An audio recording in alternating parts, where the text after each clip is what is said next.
I had been married for 25 years, and every night while I was deployed in Afghanistan, I prayed for my wife. But I had no idea that the night I came home, I would face the biggest shock of my life. My name is Tom Henderson.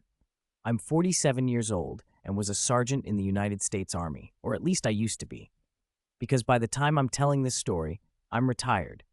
But the road to my retirement didn't go the way I planned at all. I married Sarah back in 1998. We were both young, in love, and full of big dreams for the future. I was a young soldier, and she worked as a nurse at a local hospital. We met in college and experienced that magical moment called love at first sight. Sarah's smile was the most beautiful thing in the world to me. Her brown eyes, golden blonde hair, and most importantly, her warm heart. The early years were truly like a fairy tale. I was stationed at various bases, and Sarah always moved with me. Thanks to her sacrifices, my career progressed. When we decided to have kids, she put her nursing career on hold. We had two wonderful children, Emily and Michael. Emily is now 22 and studying law at university. Michael is 19 and a first-year medical student. As the years passed, my duties in the Army became harder. I served 2 tours in Iraq and 3 tours in Afghanistan. Each time, Sarah waited at home, took care of the kids, and patiently waited for my return. Or so I thought. In 2019, I started my last deployment in Afghanistan, just after we celebrated our 21st wedding anniversary. That day, Sarah told me, "Tom, you are the love of my life. Every day I've spent with you these 21 years has been a gift." I never forgot those words because she said them so sincerely. My deployment was extended due to the COVID-19 pandemic. What was supposed to be 12 months stretched to 18. During that time, Sarah and I kept in regular contact. We video called on Skype, talked about the kids, and planned for the future. But in the last 6 months, I started noticing a change in Sarah. She didn't want to talk as much. During video calls, she seemed distracted, and sometimes I'd hear noises in the background when she was on the phone. When I asked, "Who's there?" she would say, "Oh, just the TV." But those noises didn't sound like TV to me. One day, I called Emily, and she told me that Mom had been going out a lot lately. "Dad, Mom's been spending a lot of time with her friends. Book clubs, yoga classes, the gym. She's always busy." I thought maybe Sarah just needed to keep herself occupied. After all, she had to live her own life while I was away. In May 2021, my return date was finalized. I decided to surprise Sarah. I didn't tell her when I was coming home. The plan was simple. I'd get back a week early, surprise her, and maybe even plan a second honeymoon. In the final days of my deployment, I said goodbye to some friends in my unit. One friend, Marcus, was also married with 2 kids. He said, "Tom, you're really lucky. Your wife texts you every day, and you guys talk all the time. Mine just does the bare minimum." I told him, "Man, that's what 25 years of marriage looks like. Sarah's my soulmate." My flight from Germany to the U.S. landed at Denver Airport at 2:30 p.m. on Saturday, May 15th, 2021. Then I had about a 4-hour drive to Columbus. I knew Sarah usually stayed home on Saturdays. The kids were at university, so it would just be the 2 of us. I was so excited on the way. I couldn't wait to see the surprise on Sarah's face, hold her in my arms, be with her again. I was coming home after 18 long months. I'd also made an important decision about my career. I wouldn't take any more overseas deployments. I was going to retire early and spend more time with Sarah. Around 6:30 p.m., I pulled into our quiet suburban street. Our house was a 2-story white home where we'd lived for 15 years. Sarah loved gardening and planted new flowers every spring. When I got to the driveway, the first thing that caught my eye was a black BMW I didn't recognize parked there. Sarah's car was there too, but whose was the second car? Maybe Emily had come home and bought a new car. I thought. I grabbed my bag and walked to the front door. After 18 months, finally home. The door Sarah had painted burgundy with a little wreath hanging on it. Everything looked the same, but I had a weird feeling inside. I took out my key and slowly opened the door. I wanted to surprise Sarah quietly. As I stepped inside, I heard sounds coming from the living room. Music was playing, smooth jazz. Sarah didn't like jazz. She preferred country music. I set my bag down and walked toward the living room. They couldn't hear me because the music was a bit loud. And then What I saw changed my life forever. Sarah was sitting on the couch, but she wasn't alone. There was a man I didn't know, middle-aged, handsome, wearing a suit. They were holding wine glasses and kissing. Sarah's hand was on his chest, and he was running his fingers through her hair. The closeness made it clear this wasn't new. I froze. My feet felt glued to the floor. I couldn't believe my eyes. This had to be a nightmare. The exhaustion from the long flight and the 18 months apart must be making me hallucinate. But it wasn't. It was real. "Sarah?" I whispered.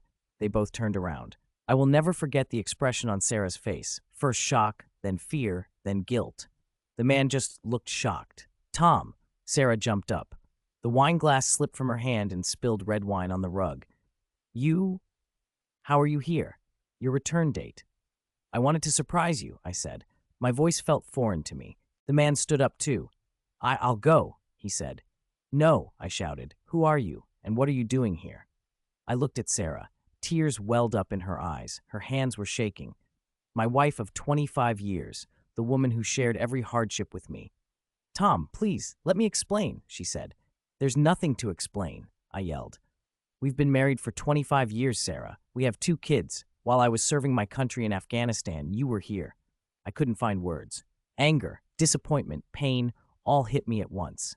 The man said, "I'm Dr. Robert Chen. I'm a friend of Sarah's." "A friend?" I asked. "Do friends kiss like that?" Sarah started crying. "Tom, please sit down. I'll explain everything." "There's nothing to explain," I said again. "You cheated on me. You threw away 25 years of marriage." Then I remembered the changes in her behavior these last months. The distracted calls, the avoidance during video chats, what Emily told me about her always going out. "How long has this been going on?" I asked. Sarah lowered her head. 6 months, she whispered. 6 months. While I was serving in Afghanistan, they'd been together for 6 months. "How did you meet?" I barely wanted to hear the answer, but had to ask. "He's a cardiologist at the hospital," Dr. Chen said. "We met when Sarah went back to nursing." Sarah had really returned to nursing. After the kids grew up, she said she felt bored and wanted to go back to the hospital. I supported her decision. "And then," I asked. Sarah spoke. "Tom, I was so lonely. You were always far away. The kids were at university.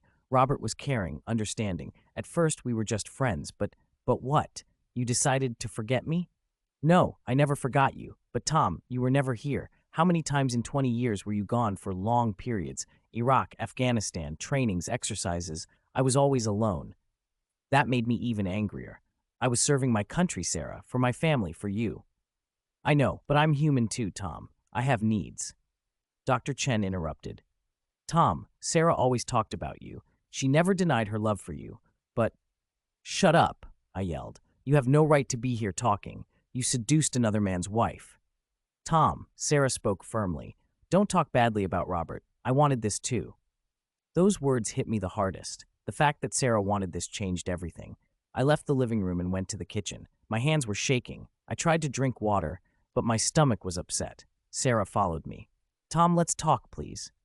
"What is there to talk about, Sarah? How you threw away our 25 years of marriage." "You're being unfair." "Unfair? I was looking at your photo every night in Afghanistan. I proudly talked about you to my friends, and you, with another man here." I started crying. I hadn't cried in years, but I couldn't hold it anymore. Sarah came closer, tried to touch my shoulder, but I pulled away. "Don't touch me. Tom, please. Do the kids know?" "No. What about neighbors, our friends?" Sarah stayed silent. That was my answer. Everyone knew except me. That night, I stayed at a hotel. The next morning, I called Sarah to talk, but she brought Dr. Chen with her. "Sarah, why is this man here?" "Because, Tom, we were planning to get married." That was the last blow. Not only had she cheated, they had planned a new life together. "I'm filing for divorce," I said. "Tom, don't be so harsh. Think about the kids." "Did you think about the kids when you were with him for 6 months?" The next days were a blur. I met with lawyers, talked with the kids. Emily and Michael were heartbroken but agreed their mom had been unhappy for a long time. "Dad, Mom cried a lot in recent years," Emily said. "She felt so lonely without you." Michael said similar things. "Dad, Mom never stopped loving you, but she felt very lonely." I realized there was some truth, but it hurt me even more. If Sarah was unhappy, she should have talked to me. She shouldn't have cheated. The divorce process took 6 months. Sarah moved out, and I started living elsewhere. We divided our assets and arranged child support. 3 months after the divorce was finalized, Sarah and Dr. Chen got married. I didn't go to the wedding, but the kids did. Now 2 years have passed. I'm retired and live in a small house in Florida. My kids keep in regular contact with me. I only talk to Sarah about the kids. Dr. Chen turned out to be a good man. My kids respect him and get along with him. That makes me happy because their happiness is everything. Sometimes I blame myself. Was I really too distant? Did I ignore Sarah's needs? Maybe my military career became more important than my marriage.